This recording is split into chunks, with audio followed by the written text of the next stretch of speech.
Hello and welcome. मैं हूं ज्योति। आप देख रहे हैं चुनावी समर, जहां पर एक ताजा अपडेट के साथ हम हाजिर हैं। हाथरस कांड पर मोदी योगी सरकार पर भड़के राजरत्न। यूपी में दलित बेटी के साथ हुई हैवानियत पर भड़के राजरत्न अंबेडकर। चर्चा की शुरुआत में पहले हम लोग उस दरिंदगी के दास्तां की सच्चाई को जान ले, जिसको सुनकर आपके रोंगटे खड़े हो जाएंगे।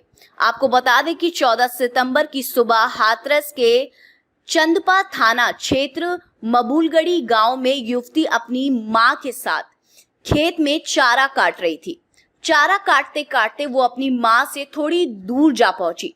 इसी बीच गांव के ही 4 युवक वहां पहुंचे और लड़की को उसके दुपट्टे से खींचकर बाजरे के खेत में ले गए, जहां उन चारों ने उसके साथ दरिंदगी को अंजाम दिया।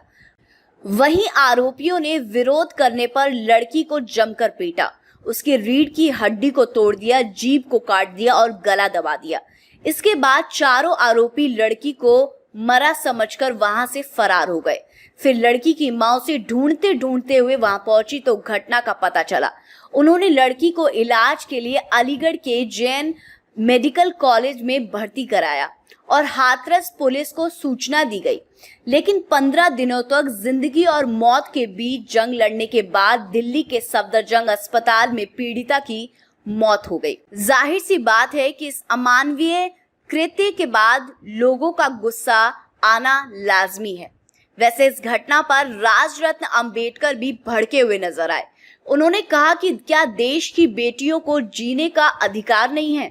उन्होंने कहा कि कब तक यूपी अपराधियों का गण बना रहेगा। राजरत्न ने यह भी कहा कि अब जनता उब चुकी है और उन्हें अब वे राज्य को अपराधियों से मुक्त देखना चाहते हैं। उन्होंने कहा कि आज देश में खासकर यूपी की स्थिति ऐसी हो गई है कि बेटियों को घर से बाहर निकलने में भी घबराहट होती है। उन्होंने कहा कि राज्य में एक के बाद एक बेटियों पर जुल्म होते हुए नजर आ रहे हैं, लेकिन सरकार की आंखें नहीं खुली हैं। राजरत्न अंबेडकर ने यह भी कहा कि आखिर ये भाजपा सरकार कब जागेगी। उन्होंने कहा कि क्या भाजपा सरकार ने ये ठान लिया है कि यूपी को अपराध मुक्त नहीं बल्कि बेटी मुक्त बनाना है। राजरत्न अंबेडकर ने यह भी कहा कि हाथरस में जो घटना हुई उसकी जितनी भी निंदा की जाए उतनी कम है, इसलिए अपराधियों को जल्द से जल्द फांसी की सजा जो है वो मिलनी चाहिए, वरना जनता के अंदर छिपे आक्रोश की वजह से भाजपा सरकार को सत्ता छोड़कर जाना पड़ सकता है।